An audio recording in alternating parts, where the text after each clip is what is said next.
turning back.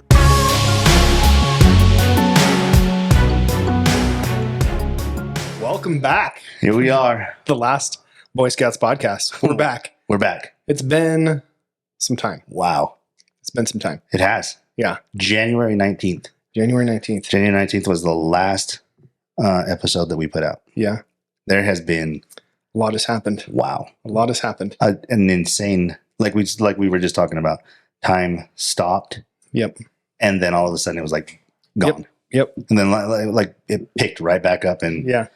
and we're going to get to the meat and the potatoes. We're going to get into some of why, the hows, and Yes. and where we're at. Yeah. Where Yeah. we're at. We'll catch everybody up and apologize to our viewers and our listeners. And, sometimes life gets in the way and you've got to keep going, but you got to put things on the back burner. And unfortunately, this enterprise was one of the things that just got shuffled to the back burner. Yeah. Yeah, thank you for being patient with us. Thank you for listening to us, and I'm sure as we go on, you'll give some grace and some you'll give us a pass. Yeah. Like we like to talk about. Yeah. First things first. I've been telling Tyler that I wanted to do this. I want to do smelling salts. I've seen the Joe Rogan and them doing the dancing when they were on the UFC Fight Pass, and I was like, man, I want to do that. I've never done it before. So this is Atomic Redline and their smelling salts. Tyler has done it before. I've done, yeah. It was popular lacrosse season. Yeah, I'm nervous. I'm sweating a little bit. I'm gonna Definitely have an elevated heart rate. Definitely have an elevated heart rate. I was, my experiences, they work. Yeah, They work. it'll get me going. 'Cause I'm a little tired. Yeah. I'm not gonna lie. So I'm gonna open this and then You're going to get it right there. no, I don't know. Let's see here. Here we go. Oh, oh man.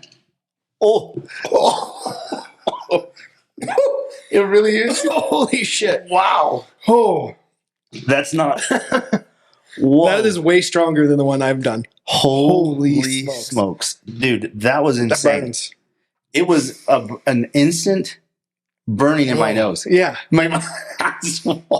Oh, Wow. wow. That was insane. We'll probably do one more. Maybe at the end. Oh, it's like Just burns down my throat. Wow, that was insane. That's Yeah. not even close to what I thought it was gonna be. Those were, that was strong. That was a strong hit. Our eyes are watering. Tyler's got tears rolling down his eyes. That was a strong, like the ones I did were not nearly that strong. We did the little poppers, Yeah. like you pop them and they come in your first aid kit. That is like It's Atomic Rhino. Atomic Rhino Where did you find these? on Amazon. Using Amazon, huh? Yeah. But you know what? It's Chinese weird. fentanyl is what it is. Yeah, right. We're all gonna like. You can't smell it outside of the bottle. I thought you could. Like whenever I listen to Joe Rogan and then they're talking about how they can smell it outside. So there's probably some stronger ones, right? I would imagine it's like anything, you get used to it, and so you got to like Up yourself. up yourself. Up It's your probably game. not great for you, but That was insane. that was boom. It was Yeah. boom. It woke me up. Yeah, It definitely had me going putting you right in the thick of it. right into it. Yeah. So, what this we're going to cover a lot of things. We're going to get into some of the things that we've been having going on, but let's get right into it. Yeah. If you're cool with that. Yeah, let's get started. So this is again allow a space, because we're gonna kind of maybe, like, if we start to jump all over, if we start to hop all over, it's because it's so new. It's so fresh. Yeah. It's so brand new. It's so everything. And I'm gonna go ahead and give you the floor, Tyler. Yeah, no, I thought a lot about this in the month that we've been off, a little over a month that we've been off. But on January 27th, I got a call at about 4:30 that my little brother had collapsed at work, and that his wife was on the way to the emergency room to meet him there. There was some information that she just didn't have. She was panicked, and I just said, calm down, I'm here. And I proceeded to spend like the next hour in just complete hopelessness, like Sure. just thinking like I didn't really have enough information. He had collapsed. They had potentially revived him. But he was collapsed and unconscious at work, just kind of slumped over at his desk. And so I had to bear the weight of just kind of like, okay, trust the doctors, trust the paramedics. I don't know what's going on. Like they're medical professionals. He lives in Denver, so his office is downtown. They took him by ambulance to Denver General, which is a level 4 trauma center, and unfortunately, after about an hour, they just couldn't revive him, and he passed away on the 27th. Yeah. And so I immediately had to break the news to my parents. Right. I kind of told her she could not. You do things for family, right? Sure. You carry things, you share the burden of these things. And we talked about death in a previous podcast. And it's interesting because our attachment we were a little bit more detached, and this was definitely more personal, more at home. But I broke down. I felt very, very helpless for a good 72 hours until I could get out to Denver. Mm-hmm. And it was less than that. It was maybe 12 hours till I could get out to Denver. Yeah, it was fast. It was, and man, I remember the day. It's so weird, like, because I was detached. I have been detached from death before. Like I wasn't. Yeah. It's not. There's times that it's personal, and then there's times that it's like non-personal, and then there's times where it's like, whoa, that's not even close to what we're planning.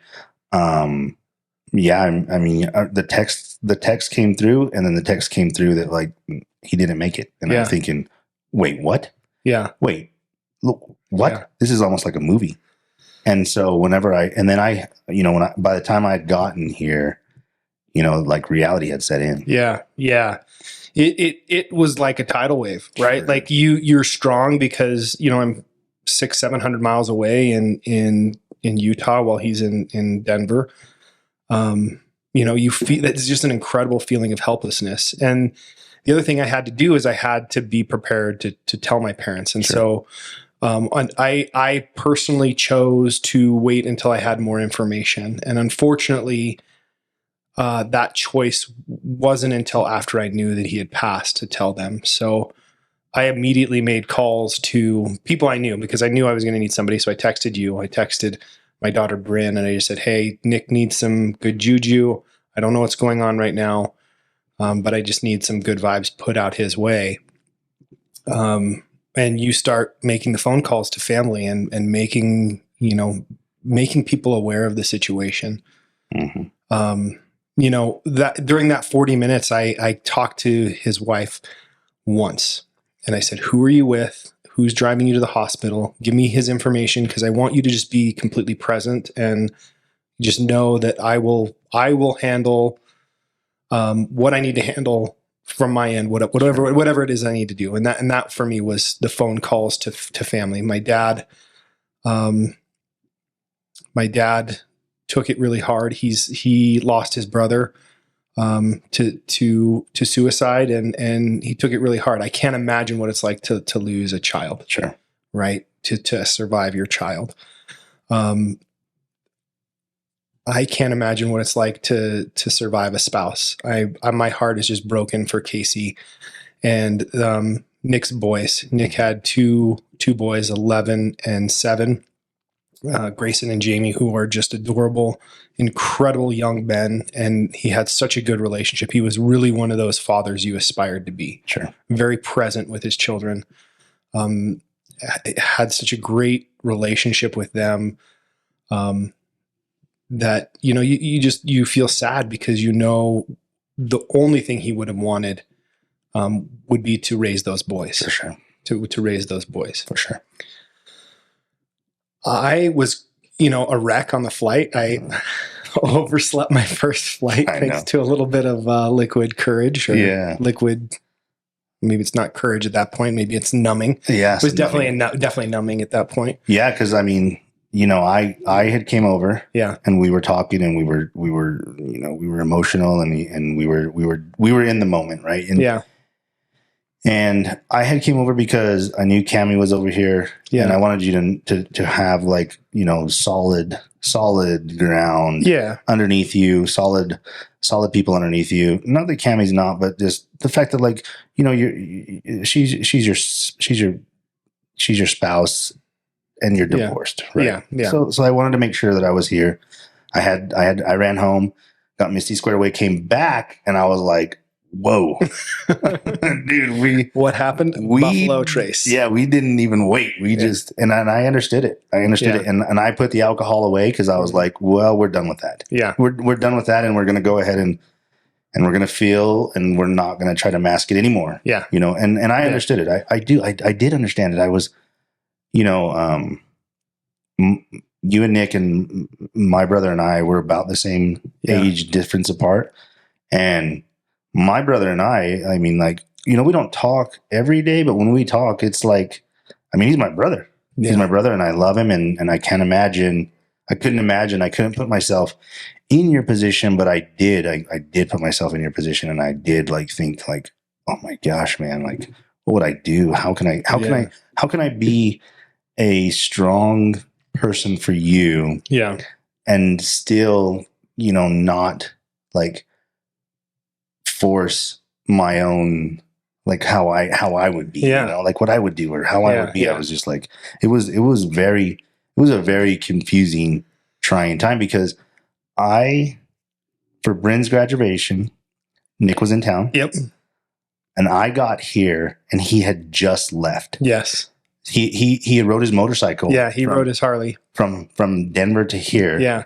And when I came over here because I wanted to meet him because I had heard so many things about him, and he had just left because he needed to get back over the mountain. Yeah. Because he had rode his motorcycle. And I was like, oh, yeah, shit, I should have came over like just 10, 15 minutes earlier and I would have. Yeah. And then after a while, when I told you, I was like, yeah, I never met him. You were like, oh, he was here for Bryn's birthday, for Bryn's graduation. Yeah. And I was like, remember? Missed him, yeah. We missed each other by less than 15 minutes. Interesting story because he rode his Harley. It was the maybe not the longest trip he's ever been on, but as he was riding back, he hit a snowstorm going over Vail Pass. Yeah. And just powered through the snowstorm on his Harley. And I'm just like, boy, he's crazy. It was all gas, no brake was kind of a theme for Nick, and he lived. And so I got out to Denver as soon as I could the Sunday morning after I called, you know, I got off work and notified work and let them know. And they were all just take your time. And I was shocked. I got there probably about 11 by the time I finally landed and got my ride. And there were probably about 40 people in his house. Wow. And I was just like, I was blown away. Like, I was so grateful that, like, I didn't know everybody. I didn't recognize a lot of the faces. But Nick was a connector of people. He was a general manager of a car dealership, a dealer, a broker. And there were people that were there that were neighbors. There were people there that he had sold cars to. And there was just his family had just kind of like embraced by this community. And he had a very good core group of friends that as I would spend the week out there and get to know, like, I just got to know each of them. Like, in a way I felt a little bit like a surrogate Nick for their own healing journey. Sure. And for me, it was awesome to be able to spend some time out there just in his world and see, because, you know, we're separated by that distance, right? Like, we talked every week, you know, once a week, even if it was just like, hey, what's up? He would send me music. He'd send me songs. He sent me a song that morning at 6:30. And I listened to it, and I was going to text him back, and I hadn't texted him back. And I was like, I just was like shocked. He's gone. Yeah. Yeah. And those little, like, emotions start to really, really, if you're not careful, man, you could go down a couple bad rabbit holes. Yeah. Bad rabbit holes. And so I was really worried about your mom. Yeah. I was really worried about your mom. I was really worried about, like, Doug. You know, when I seen Doug on the phone, I could tell in his eyes that he just was so lost. Yeah. He was so lost. He was just so sad, you know? Yeah. And I think like, man, that's got to just be so hard. It has to be really hard, right? So unexpected. He's so young. I seen his pictures, the pictures that you posted on Instagram, and I was like, man, you guys look so similar. I know everyone Like your said that. face, your hair, your face features. But I asked you, I was like, man, he's kind of a big dude. He was kind of a big guy. He's taller. He was taller than me. He was taller than me. Yeah. And all the pictures, and you said like some of the people that he hung out with were a little smaller, but I was like, dude, he was. Yeah. There was a picture of him next to a Christmas tree that I was like, that dude looks like the Christmas tree. He's a huge guy. He was. So he was probably a big presence. Yeah, he was. He was a connector of people. And I think of this, and if you haven't seen this movie, you ever see the movie Peanut Butter Falcon? Yeah. It's an incredible story, and it's so interesting. The main character, played by Shia LaBeouf, is named Tyler. Right. And he's kind of the guide, in the traditional hero's journey sense. He's the guide to this I don't know if it's Down syndrome, some sort of handicap, right? Like they're on this adventure, and they're about to swim across this river. I love that part. And the kid goes, "Hey, Tyler, are we going to die?" And Tyler looks back at him and he goes, "Yeah, of course. We're all in the process of dying, but that's not the question. The question is, what kind of stories are they going to tell about you after you're gone?" And that's what I've been riding on. That's the cloud that I've been riding on. It would have been very easy to catastrophize this and say, "Oh, why me? Why another shitty thing that's happening to me?" But I believed there was some wisdom that I could learn from this. Mm-hmm. There was, a next step in my progression as a human being, right? We're not often ready for the things that happen to us, but I must be built for it because they've happened, and here I am. Yeah, here you are. And yeah, I just think of the stories that his friends would tell about him as I would meet them throughout the weeks. And so I was out there for a week. The crazy part about that also is that you had just started a new job. Yes. So you were in St. George. That's another reason why we weren't able to record, is because we figured record, you'd go to St. George, come back, record in Florida. Yep. We had all these, we had a content plan. Yeah. Man, we had our plan out there, and we had committed to that plan, right? You started that job. Yep. And you were gone for a week, and it was, when I had talked to you and you were like really stoked, you were like really excited. You had gone to training, you had gone to a couple places down there that you needed to do some market research on for our project, for our personal project that we have put like effort into our own personal project. Like, this project is not just the podcast. Yeah. It is all encompassing of yours and my life. Right. Yeah. Yeah. And so we had that, like, okay, you're going to start this job, and then we have this plan, and then it's like, yep. Yeah. Pause. Yeah. Press the pause button, and everything kind of got on hold. Yeah. Yeah. You come back and you adjust. And, obviously my kids' schedule, because of the divorce, we split time. And so, not having my kids, my option was to wait another week or to take them for 2 weeks. And so I opted to take them for the 2 weeks. And, at that same time, we had Florida planned. I know. And I ended up, just because I had started this new job, I opted out of Florida. I regret it. I guess there was a space shuttle launch. I guess Pedro Sauer showed up, and Master Pedro was there, and it was an incredible clinic. I haven't even I have not, just so you guys know, I have not even told Tyler a single story from Florida. I've caught like some things here or there, and I know there's more, and we're going to get to you, because there's one last piece of this, and we'll let it be, because you only process things a little bit at a time. I think in reality, and I think part of our processing is, we ended up traveling. I took my kids out. We ended up traveling back out there. And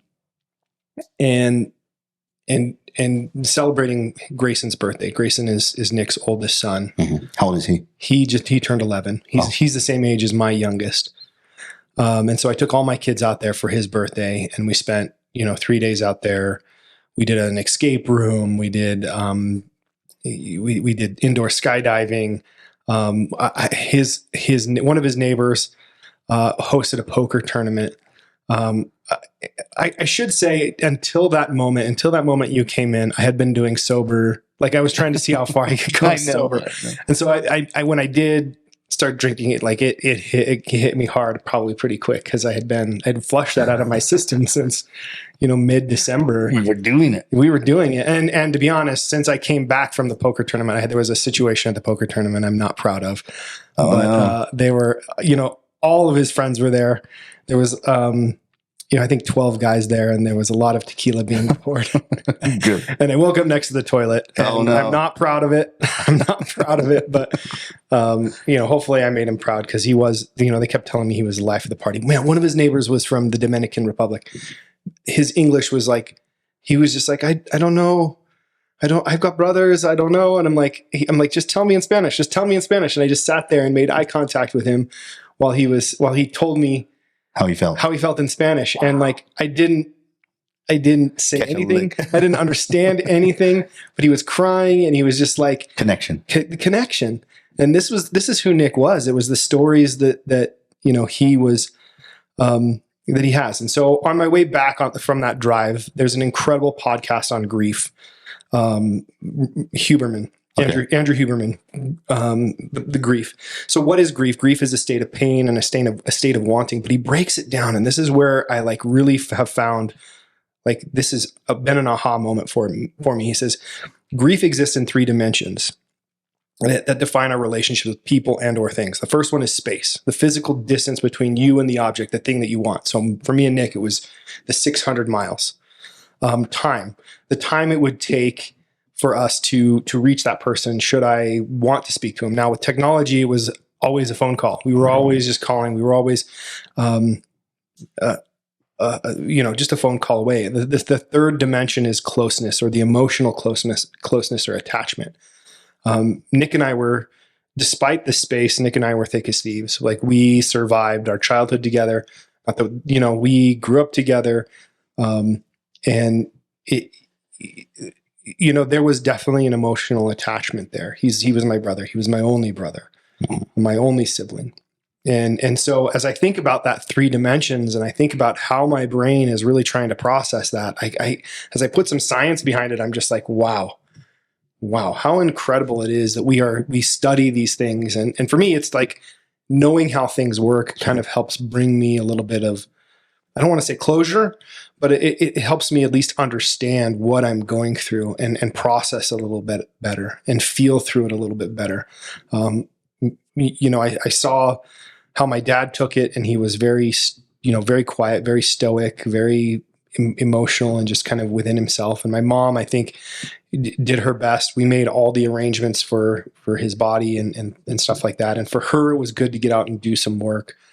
But now, we are planning a celebration of life, and we'll go out and do that when the weather warms up, and we can do a celebration that really celebrates Nick, because I believe that's what he would want. He wouldn't really want, a funeral of people crying and feeling sad. That man lived life. That man built relationships, and that man loved his children and his wife, and he will be missed. But we're going to move forward, and we're going to honor his life with life. Always. Yeah. Always. We're going to remember that dude, and remember his pictures, and honestly, like, there's pictures when I was looking at him and I was like, man, you can hear his laughter. Yeah. You could hear his laughter in the picture. 'Cause like, I could only imagine that he would be a life of the party, or would be somebody that stood out, like that you would be drawn to. Yeah. The pictures of him and his wife in the, when they must have did a vow ring or something in Vegas, and they're both in their dresses. Yeah. And I'm like, man, this is, a really cool thing, and I'm sure there's story after story after story after story. And the hard thing is literally our podcast starts in this, I always tell people start at episode 1, because if you start at episode 19, it's not going to make sense. You have to start at 1. Yeah. And now this chapter, as we move forward, if you just listen to us, you're not going to get grasp of the fact that, like, in my opinion, men are just not built for this sometimes. Yeah. We don't know how to handle our emotions sometimes. We will hit the bottle, and we will go down a negative path, and we will struggle, and we will fight, and we will get lost in ourselves. We don't know how to deal with these things. Oh yeah. But if you have good support system, good bounce back techniques. Like, okay, I'm struggling today, but tomorrow I'm going to hit my routine. Oh yeah. I'm going to do my morning routine, and it's not going to be perfect. I'm not going to be okay, but it's going to get me through the day. You are going to find these techniques and these things that we've talked about from the very beginning, from the things that we've talked about. You're going to learn that, like Tyler and I, like we said from the very beginning, we are not professionals. Nope. We are not perfect. No. But we are in our own journey. Yeah. And all we're doing is saying it is okay to have grief. Oh, absolutely. It is okay to cry. Absolutely. And it's interesting because as I was at this poker tournament, it's 12 guys. I mean, I knew a handful of them pretty well.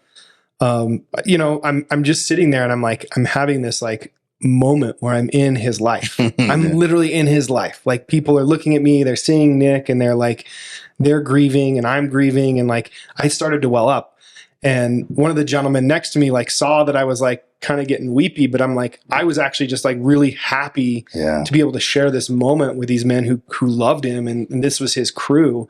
And he was like, "Well, we got to change the song. He was like really scary for him to see me emotional." And I'm like, "No, I'm perfectly happy with where I'm at. Like, if I'm crying, like if I'm welling up and getting emotional, like I'm actually really happy. Like, we don't need to change it." But that little bit of interaction like was really uncomfortable for him. Yeah. And we want to get past those things. Yeah. And when you have that tribe and you have those moments that you're just so lost and so scared and so nervous and you don't know what tomorrow brings. Because like we talked about, that night, death is so final in certain instances, right? For us. Yes. For us, it's so final. It's so final at that moment. But then you start talking about stories, and now you start talking about the legend. Yes. The legend of Nick Clark. Yeah. The legend of Nick Clark. Mm-hmm. And now, not only is he alive, he's thriving. The stories are being told. Yes. You're telling stories, and he never dies. He never dies. Yes, he's not here in the form that we want him to be here, right? But we're going to tell stories about him. We're going to talk about him. Yeah, the best parts of him are still here, for sure. The best parts of him in those two boys, in the stories and the experiences that we shared together are still here, and they're going to be here, and they will be. And life is inconsistent and unpredictable, and nothing's guaranteed. Nothing is guaranteed. I mean, the young man was healthy. He was training for a marathon. Like, there was no. It wasn't a tragic overdose. It wasn't a tragic, it was tragic. It was just a tragic, unfortunate series of events. Like, to this day, I don't really understand or know what health-wise happened, but it happened. And like we said, the best of him is still here. And so, next step is we're getting Nick Clark memorial tattoos. Nice. Very cool. Yeah. It's good, man. And I want to encourage our friends and our family and stuff like to really find those like moments where you're like, when you're in struggles and you're in grief and you're in grieving parts, like, don't forget that the people around you are still alive. Yeah. Right. And you have to find some way to claw your way out of that paper bag, that wet paper bag, or that plastic bag that you just feel like you're stuck in because you just feel like you can't breathe.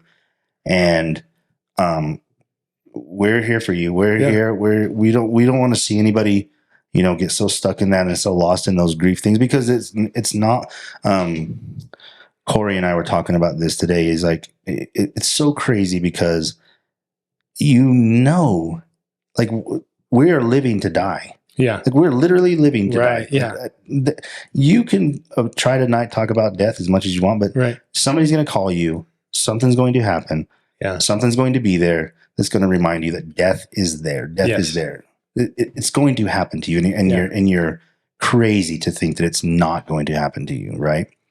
And it could be one of us. It could be one of us that, it ends up not being here tomorrow. Yeah. But hopefully you've written a story so far that the legend that you want is going to carry on. It's going to continue on. And that's how I think about things also. And I know you do too, is like, you want them to write stories about you. You Yes. want them to tell the story of you. You want them to have good stories, and Yeah. and you're writing your story right now. You're Mhm. writing that story, and just remember that. Yeah. Just remember that. Just remember that the story is being told, and Mhm. and it doesn't have to stop just because you're in a lull. Right. You're in, the ebbs and the flow of your life, and you're like, Yeah. man, I'm in a lull, and I can't. The next wave is going to come. Yep. The next challenge is going to come. There's Absolutely. going to be another challenge that comes to Absolutely. Tyler's life, and like you said at the beginning, this is just going to help you be prepared for the next challenge. Yeah. It is. Oh, yeah. It is. There's wisdom here. It's unfortunate. There is wisdom here. I'm honestly excited to move forward and strengthening my relationship with Grayson and Jamie and Casey, and like seeing them not just survive but thrive, because that's what's important to me. That's what Nick would want, and that's, as an older brother, like I'm knighting myself with that kind of like, I'm going to make sure that they thrive. That as Casey heals, that she will find whatever's next in her life, whether that's another person or to throw herself into those boys. Like, I want her to find happiness and joy beyond this tragedy, because life is meant for joy. Sure.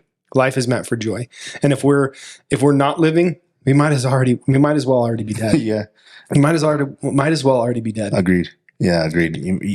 You don't want to tap out. You want to find, like you were telling me, you want to find a place to breathe. You want to find a spot to breathe. You want to find a spot to get to where you can advance a little bit. Yes. But if you need to go back to just breathing, just go back to breathing and protect yourself. Yeah. I mean, I think, like I said, these things come in tidal waves, right? So I think your body does protect itself a little bit, right? Like, and I've noticed this over the past month where I'll be super emotional, and then it'll ebb and flow. I don't know that we're meant to carry it all at once. For sure. And so we let it out a little bit at a time, and I'm sure there'll be a day or days when I'm out snowboarding and like that memory hits me, or I'm out fishing on a lake and that memory hits me, and that's okay. Like, that's when we honor the story, we honor the learned and lived experience. Yeah. And you don't want to stifle those things. No. You don't want to put those in a compartment where you don't want to be able to access those things. Yeah. You want to be able to like enjoy the highs, enjoy the lows, and enjoy those memories, even though that sometimes they bring you like really, really serious sadness and really sincere like angst and frustration and like struggle.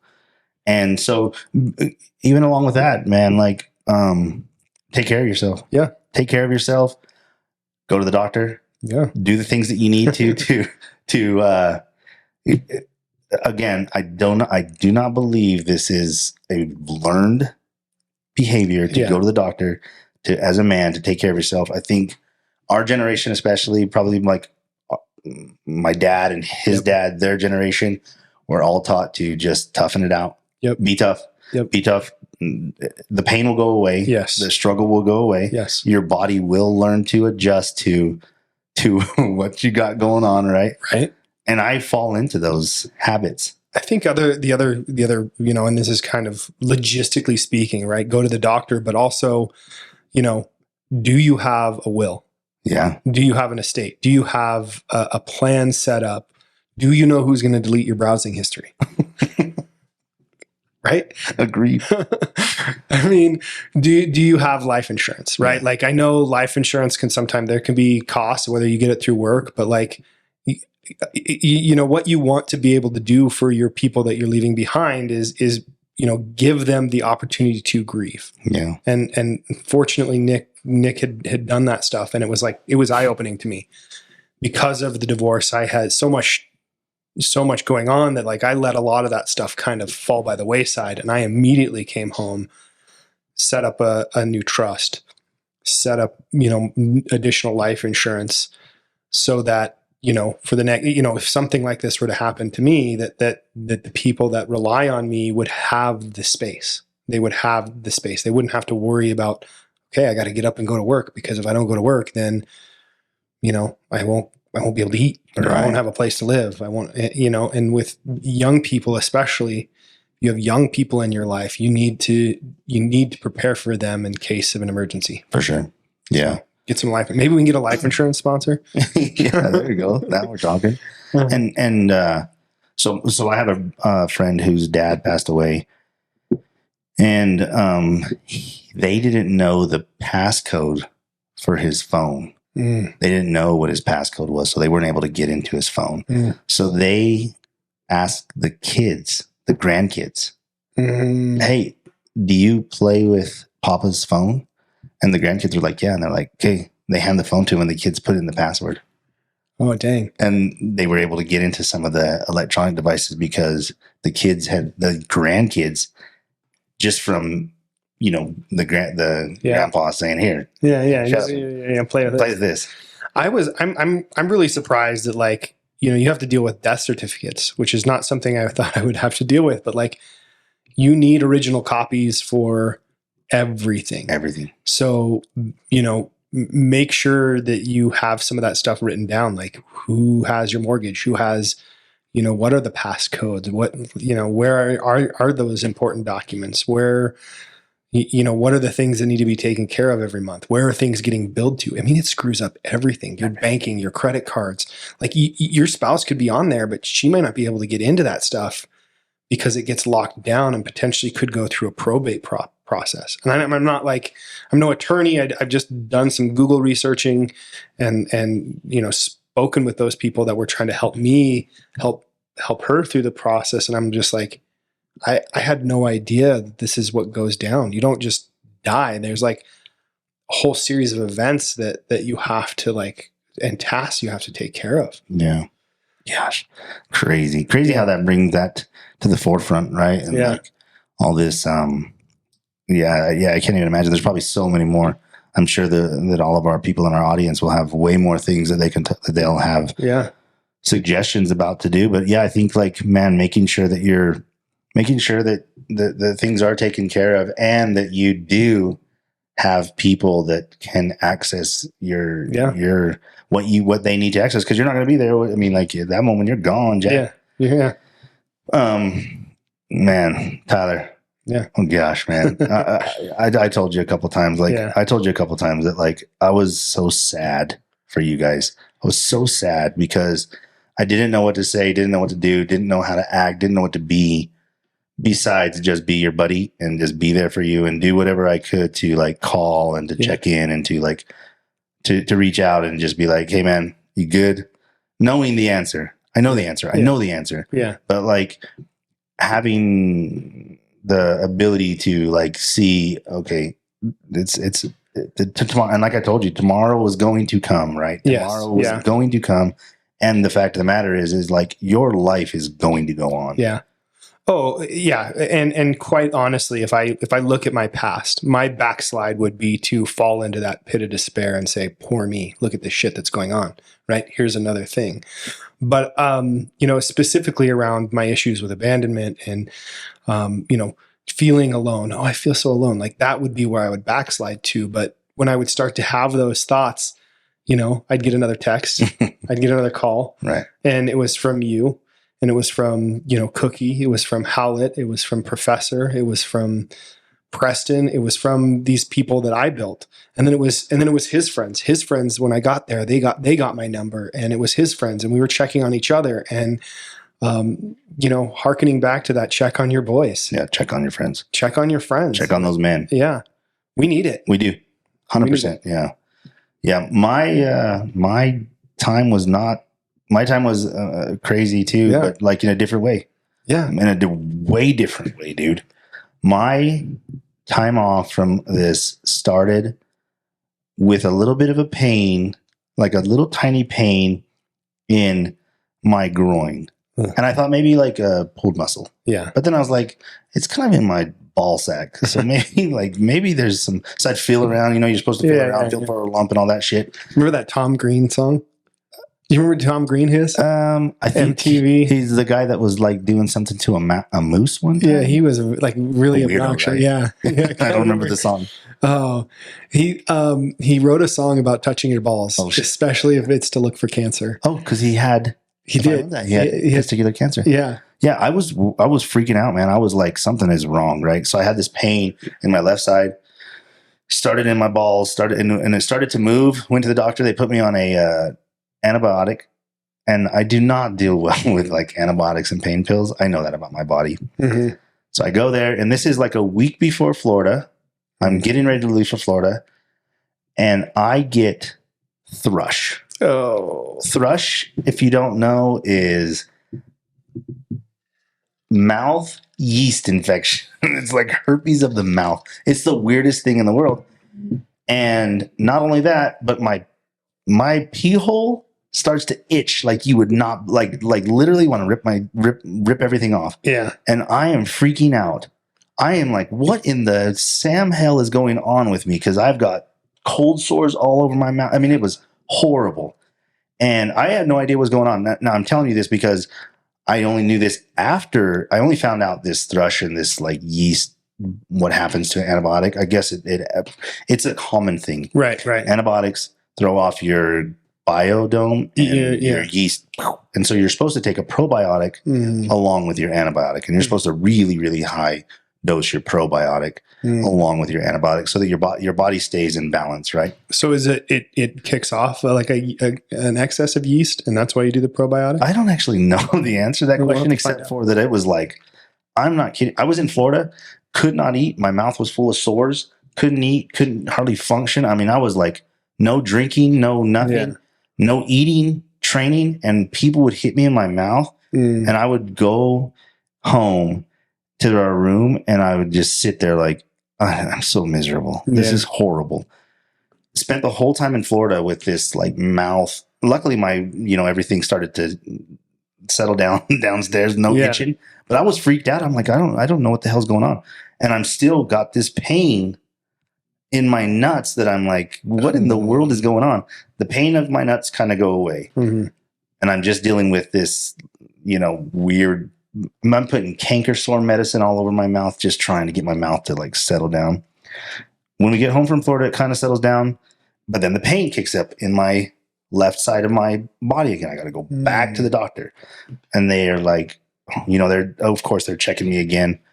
And then they put me on another antibiotic, and they said, well, this one you have to be careful of if you're allergic to it. And I'm like, how do I know that? And they're like, you'll know. Right. So I take the first one, and I'm like, well, I can't hardly breathe. And I'm thinking, is this panic? Is this frustration? Am I having a panic attack? I'm like, feeling my breathing. I'm like, man, I tell Misty, I'm like, it feels weird in my chest. It really feels weird in my chest. And she's like, oh, you're just being a hypochondriac. Just finish. And I'm like, okay, but I'm telling you, it feels weird. Everything feels weird. Like my head would go cloudy. I mean, I would be sitting there like, kind of like, what the hell is going on? I kind of feel like I'm in a cloud. And then apparently also with antibiotics, you're not supposed to go in the sun because you get a real bad sunburn. Yeah. And if you go, your immune system is so low now because the antibiotic has killed everything. Yeah. That if you go around somebody with a cold, you get it. And I got sick, like really sick. Really sick that I was like laying in bed and I'm like, oh my gosh, this is so bad. I don't want to do this antibiotic because I feel like shit. And the doctor's like, okay, stop the antibiotic because we don't know if you're allergic to it. So you need to be careful. So I get off the antibiotic, and now now I'm on week 3 of not only my groin area hurting, but I'm sick and I've got, now I'm irritated, I'm grumpy, I'm not sleeping well, I'm going to work and I'm just pissed at the world. And then I have to go to the doctor, to an urologist, because now I need to make sure, okay, what is going on? Is there something serious? She gives, this is a female or urologist, and I walk in and luckily she was awesome. And she's like, I'm going to have to check everything, and we're going to check your prostate and everything. That is an appointment you're never prepared for as a man. It's so weird. I mean, I don't want to discredit your story, but my dude walked in cowboy boots and a belt buckle, and I thought, did I hit the veterinarian? And I did not know what was going to go down. No one warned me beforehand. You know what she told me? Don't worry, I have small fingers. That's what she said. Like, thanks. And I was like, thank you. And now, like, it's so it's awkward. It's so awkward. And she checks everything, and she's checking, and she's like, I think it's maybe kidney stones. You got to go get a CT scan because I think all of the signs are pointing to kidney stones. I don't think we needed to put antibiotic. You don't need to be on an antibiotic. I think that you just maybe are passing a kidney stone that got stuck, and that's why it's so irritated down there. Yeah. So I go get a CT scan. Clear. Everything's fine. Did they do a CT, like an actual CAT scan, or did they do an ultrasound? No, CAT scan. So CAT scan, so you're thinking of MRI. Oh, yeah. Oh, sorry. And that's what I thought. Okay. I'm like, you can't put me in that MRI because I'm not prepared for it and I have not taken enough drugs. Yeah. I need to be as you. I need to. You want me still? You're gonna have to dope me up. Dope me up. Yeah, I need to be as put me out almost. I'm not sitting in that thing. And she's like, no, it's just going to take a picture of just it just is like a little circle half moon thing. And it just takes a picture of of the part that they need to take a picture of. Okay. Comes back normal, everything normal, like everything fine. Your prostate's fine. Everything is fine. And I'm thinking everything is not fine. Like something is wrong down there. And I think that's where I get frustrated with even myself is that I go down the path of like the worst case scenario. Yeah. It might potentially just be a pulled muscle.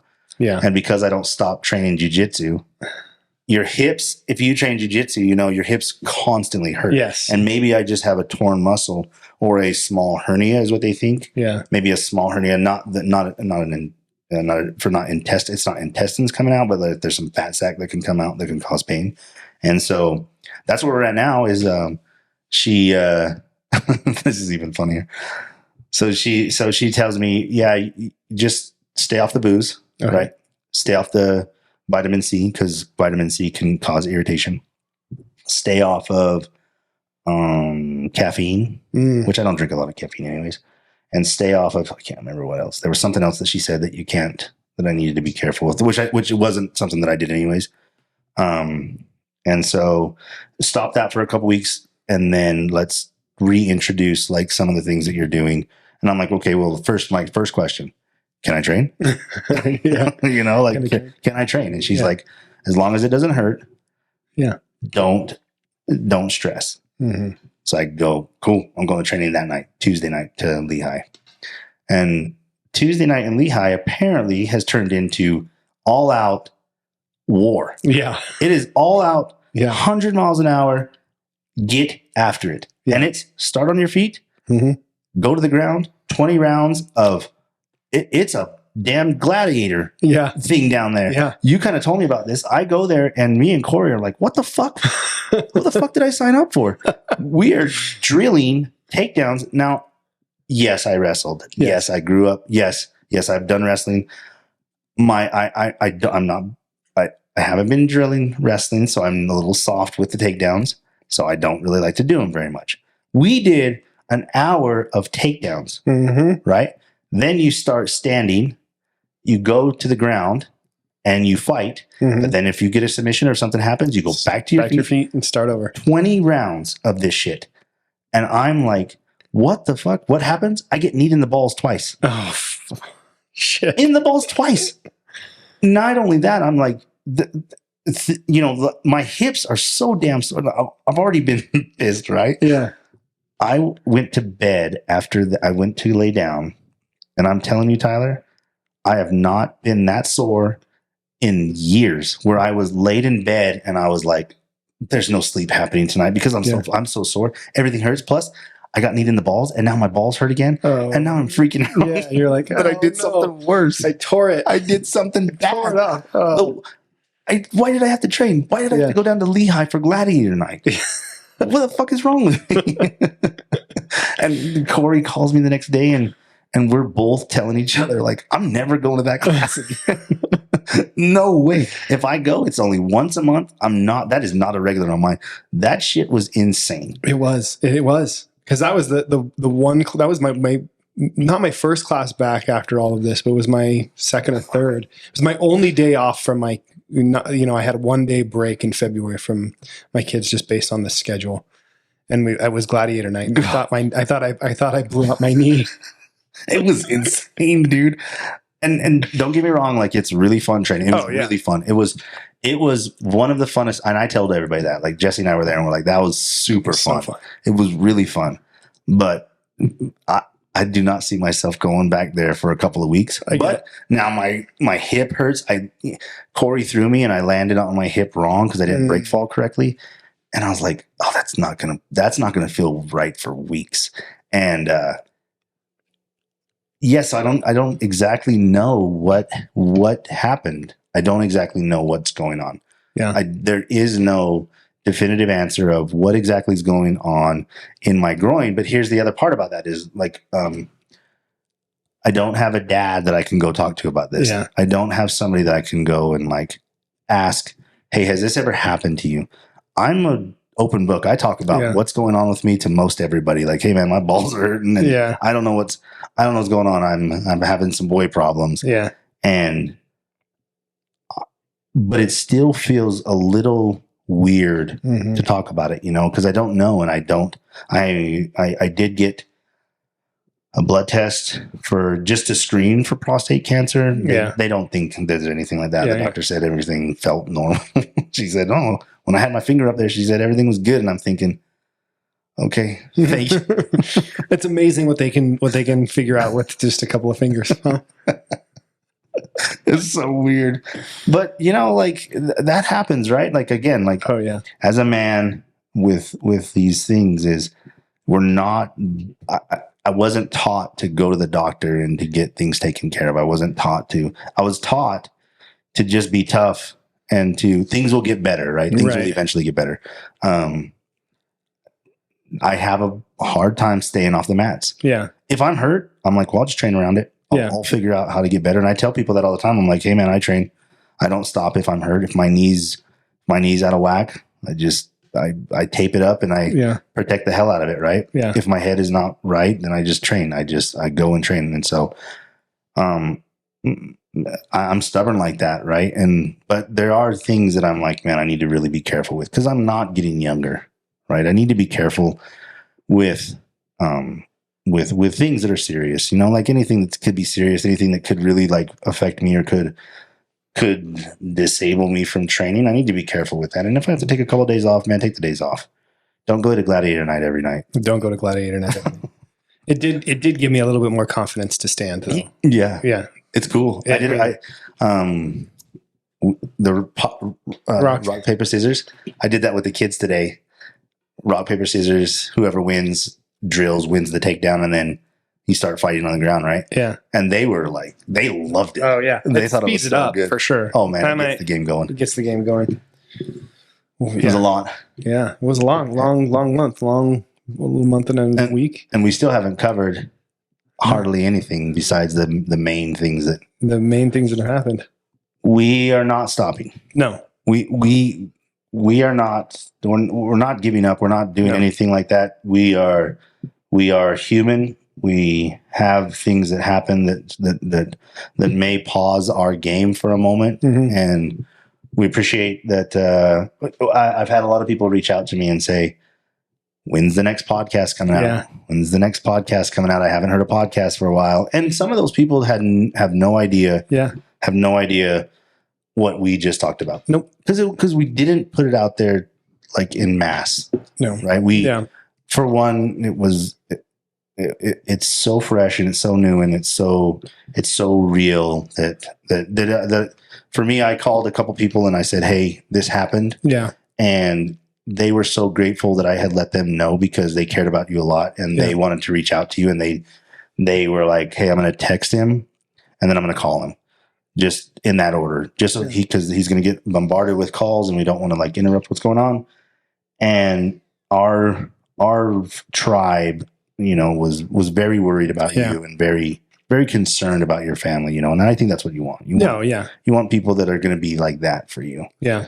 That are going to be there for you. And we're grateful for this. We have not stopped. We had to pause the project just for a moment. Yeah, we were still working a little bit on the project, but we've hit the steam again, and we've got some good feedback. We've got some good leads, and we're moving in the right direction again. I believe. Hopefully, it's so hard to be entrepreneurs.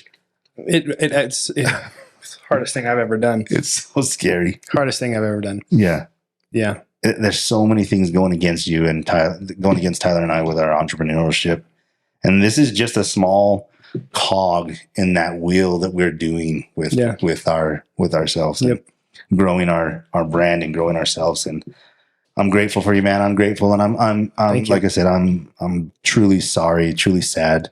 To Nick, to Nick's family, like we're pulling for them, and the legend of Nick will live on. The legend of Nick will live on. I appreciate you. I appreciate the brotherhood that we've built this last few years. The men in the gym, the women in the gym that have reached out, to the friends, family, the new friends and family that I've made. Like I am really grateful for all of your support. You feel kind of frozen with, you don't know what to do, but the phone calls, the texts, they mean a lot. They really do. They break the cycle of thoughts in your head. They break up the monotony of reliving things or catastrophizing things. It's super important. So thank you. I'm grateful. And we're not done. No, we're not done. We may not hit 24 this year, but we're not done. We're not done. We're not going anywhere. Announcements, things coming up. So Park City is doing their summer camp this year. Yes. Huge. Yes. Huge news. Some of the instructors that will be there will be Jeff Curran, Professor Mike Diaz, Nick Hallett, James Gardner. I've heard Lamau, Luis Herrera will be there. His Chief Lamau, he's from Hawaii. Amazing guy. He's getting ready to become a master. Oh. Unreal. Maybe Rylan Lazares. That's Max Holloway's jiu-jitsu coach. Wow. He's amazing to talk to. I love having conversations with him. And it's going to be great. We're going to have some super fights. We're going to have some black belt fights, some fights from within our little association community. And it's going to be interesting. It's going to be fun to see how it goes. July 19th. Let me look at my calendar. So I want to make sure I get the days right. So the camp is going to be July 18th, 19th, 20th, and 21st. So we'll put a link on our website for registration. If you have any questions, hit Tyler and I up for that. Belt test coming up for some of these new belts, March 23rd for us. Okay. It'll be nice. It's a Saturday, so we'll be able to hang out there. I hope the weather's nice. I know. I heard it's going to get nasty this weekend. I heard that too, and you know what? I channeled my my inner ATC, Good. Jeremy, and got the bike out today. Yeah, you did. Yes, yeah. ATC Jeremy. ATC Jeremy. I was like, I just want to be just like him, dude. That dude, man, he is doing some amazing stuff. ATC Jeremy, proud of you, dude. Yep. I'm going to get you to do these smelling salts, ATC Jeremy. It makes a popping sound. Oh, I don't know. All right. On this note, cheers, everybody. Oh my